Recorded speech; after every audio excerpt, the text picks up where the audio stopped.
Hello students.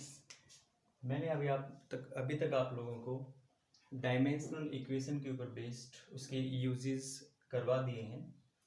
तो हम लोग दो जो हमारे यूज़ हैं उसके ऊपर बेस्ड न्यूमेरिकल को देख लेते हैं। ठीक है, आसान है ये।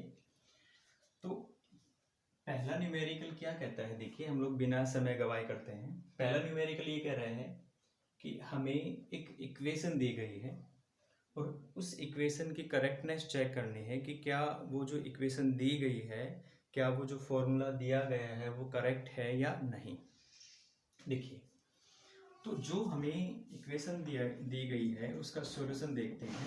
हमें जो इक्वेशन दी गई है वो इक्वेशन ये है 1/2 mv² is equal to mgh, यानी जो हमारी काइनेटिक एनर्जी है वो किसके बराबर है, पोटेंशियल एनर्जी के। ओके, तो हम लोग कैसे इसकी करेक्टनेस को चेक करें।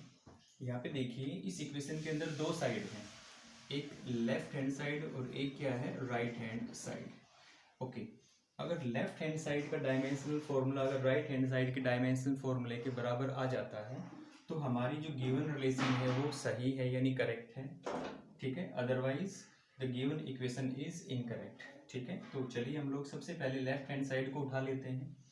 तो हम लोग लेफ्ट हैंड साइड को उठाएं तो लेफ्ट हैंड साइड हमारे पास क्या है, हाफ mv²। तो हम लोग यहाँ पे इसका डायमेंशनल फॉर्मूला देख लेते हैं। तो सबसे पहले हमारे पास क्या है, हाफ क्या है, कांस्टेंट है, और जो कांस्टेंट है इसकी अपनी कोई डायमेंशन नहीं होती तो ये डायमेंशन लेस हो गया। उसके बाद हम लोग ये देखेंगे क्या है, मास। ओके, इसको हम लोग कैपिटल M से क्या करते हैं, रिप्रेजेंट करते हैं। कितने टाइम्स है, 1 टाइम्स, तो इसका मतलब यहाँ पे क्या हो गया, ओके, इसकी जो पावर होगी 1। उसके बाद हमारे पास ये क्या है, v, वेलोसिटी। मैंने मेंशन कर रखी है यहाँ पे स्टेटमेंट के अंदर। वेलोसिटी क्या है, डिस्टेंस अपॉन टाइम। ठीक है ना, डिस्टेंस यानी लेंथ कितने टाइम्स, 1 टाइम्स अपॉन लेंथ। ठीक है ना, तो यहाँ पे t ऊपर लेके आएंगे तो t हमारे पास -1, और ये यहाँ पे वेलोसिटी कितनी टाइम्स है, ये 2 टाइम्स। ओके, इसको सोल्व करते हैं हम लोग। ओके, यही मैं इसको सोल्व कर लेता हूँ। पावर को अंदर ले लेंगे, तो पावर को अंदर लेंगे तो यहाँ पे क्या हो गया 2, और यहाँ पे क्या हो गया -2। ठीक है, इसको असेंबल कीजिए। तो यहाँ पे हमारे पास क्या होगा, m1 L2 t-2। तो हमारे पास जो लेफ्ट हैंड साइड का जो डायमेंशनल फॉर्मूला आया है m1 L2 t-2। आगे चलते हैं, हम लोग बात करेंगे किसकी, राइट हैंड साइड की। राइट हैंड साइड में, राइट हैंड साइड के अंदर क्या है हमारे पास, mgh। ठीक है, mgh में क्या है, mgh देखिए यहाँ पे क्या है, मास कितने टाइम्स है, 1 टाइम्स। मास को किससे रिप्रेजेंट करते हैं, कैपिटल M से, 1। उसके बाद हमारे पास क्या है, जी क्या है, एक्सेलेरेशन ड्यू टू ग्रेविटी, यानी एक्सेलेरेशन है। और एक्सेलेरेशन का हम लोगों को डायमेंशनल फॉर्मूला मालूम है, ये क्या है, L1 t-2। ठीक है, इनटू यहाँ पे क्या है, हाइट क्या है, एक लेंथ को हम लोग किससे रिप्रेजेंट करते हैं, L से। कितने टाइम्स है, 1 टाइम्स। इसको असेंबल कीजिए, असेंबल करेंगे तो हमारे पास क्या होगा, m1, यहाँ पे देखिए बेस सेम, L पावर कितनी है, 1 1 2, तो L2 और यहाँ से क्या होगा, t-2। ओके, तो ये हमारे पास जो डायमेंशनल फॉर्मूला है वो किसका है, राइट हैंड साइड का। तो हम लोग यहाँ पे इनको इक्वेट करते हैं। यहाँ पे हमारे पास लेफ्ट हैंड साइड क्या है, m1 L2 t-2। Right hand side को हम लोगों ने एनालाइज किया तो वो है m1 L2 t-2। तो जब हम लोग इसको इक्वेट करेंगे तो हम लोगों ने ये एनालाइज किया कि जो लेफ्ट हैंड साइड है वो किसके बराबर है, राइट हैंड साइड के बराबर। ठीक है, तो इसका मतलब हमें जो गिवन इक्वेशन दी गई है, यानी जो इक्वेशन है वो क्या है, करेक्ट। ठीक है, तो यहाँ पे हम लोग कह सकते हैं the given equation is correct. Okay, हम लोग सेकंड न्यूमेरिकल की बात करते हैं। सेकंड न्यूमेरिकल जिस फैक्ट के ऊपर डिपेंड करता है हम लोग वो देख लेते हैं। सेकंड न्यूमेरिकल ये कह रहा है बच्चों, देखिए कि हम लोग सेम फिजिकल क्वांटिटी के अंदर सेम फिजिकल क्वांटिटी ऐड कर सकते हैं और सेम फिजिकल क्वांटिटी के अंदर सेम फिजिकल क्वांटिटी को सब्ट्रैक्ट कर सकते हैं। ठीक है, ओके, यानी जैसे हम लोग फोर्स के अंदर ही फोर्स को जोड़ सकते हैं और फोर्स के अंदर से ही फोर्स को घटा सकते हैं। ऐसा कभी नहीं कर पाएंगे हम लोग कि फोर्स में से हम लोग डिस्टेंस को घटा दें, फोर्स में से हम लोग एक्सेलरेशन को घटा दें, फोर्स में से हम लोग वेलोसिटी को घटा दें। यानी सेम फिजिकल क्वांटिटी को सेम फिजिकल क्वांटिटी के अंदर ऐड कर सकते हैं और सब्ट्रैक्ट कर सकते हैं। देखिए, तो हमारे पास जो गिवन इक्वेशन है वो क्या है, P is equal to B minus X square A T. देखिए, तो हम लोगों को यहाँ पे वैल्यू किसकी निकालनी है, ए की और बी की। ठीक है, देखिए सोल्व करते हैं। जहाँ पे P क्या दिया गया है, P इसने बोला है कि पावर है, x यहाँ पे क्या है, डिस्टेंस है, और t यहाँ पे क्या है, टाइम है। देखिए, तो हम लोग इसको सोल्व करते हैं। हमारे पास जो इक्वेशन है वो क्या है, P is equal to B minus X का स्क्वायर a इंटू टी। देखिए सोल्व करते हैं, बहुत आसान है। सबसे पहले हम लोग बात करेंगे यहाँ पे, देखिए राइट हैंड साइड के अंदर हमारे पास ये जो है जो टर्म दे रखी है, इसमें क्या है कि b माइनस एक्स का स्क्वायर, यहाँ पे x क्या है, डिस्टेंस। तो इसका मतलब यहाँ पे ये हुआ कि डिस्टेंस के स्क्वायर को b में से घटा रखा है। तो इसका मतलब यहाँ से ये हुआ कि यहाँ पे जो इसका नेचर भी वही है जो किसका है, हमारा एक्स स्क्वायर का। ठीक है ना, क्योंकि हम लोगों ने ये अभी देखा, फैक्ट देखा है कि सेम फिजिकल क्वांटिटी के अंदर हम लोग सेम फिजिकल क्वांटिटी को ऐड कर सकते हैं या सब्ट्रैक्ट कर सकते हैं।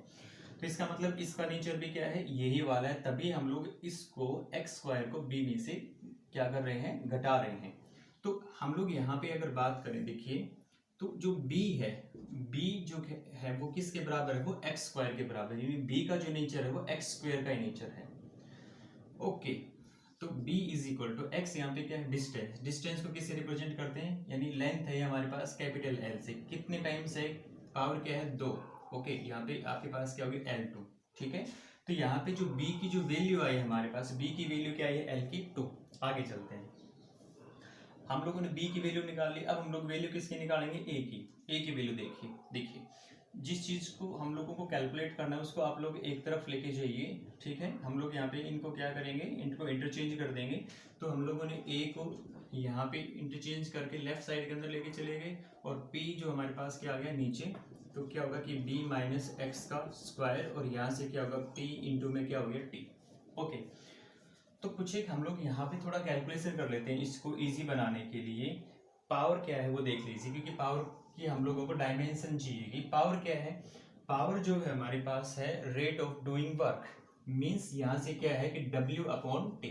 ठीक है, तो देखिए मैं यहाँ पे रख देता हूँ, A is equal to B minus X का स्क्वायर, और यहाँ पे क्या है, W अपॉन टी इंटू में क्या हो गया, टी से टी कैंसिल हो गया। जितना आप लोग उसको जो है सिंप्लीफाई कर सके, जितना आप उसको इजी रिजोल्व कर सके उतना कीजिए आप लोग। हमारे पास यहाँ पे नीचे क्या बच गया, वर्क। ओके, तो हम इसको सोल्व करें तो a इज इक्वल टू, हमारे पास इक्वेशन क्या बच गई, b माइनस एक्स का स्क्वायर अपॉन में यहाँ से क्या हो गया, w। समझ में आ गया, w हो गया। w यानी क्या है, वर्क, और वर्क हमारे पास क्या है, वर्क हमारे पास होता है फोर्स इंटू डिस्टेंस। ठीक है बच्चों, सोल्व करते हैं इसको।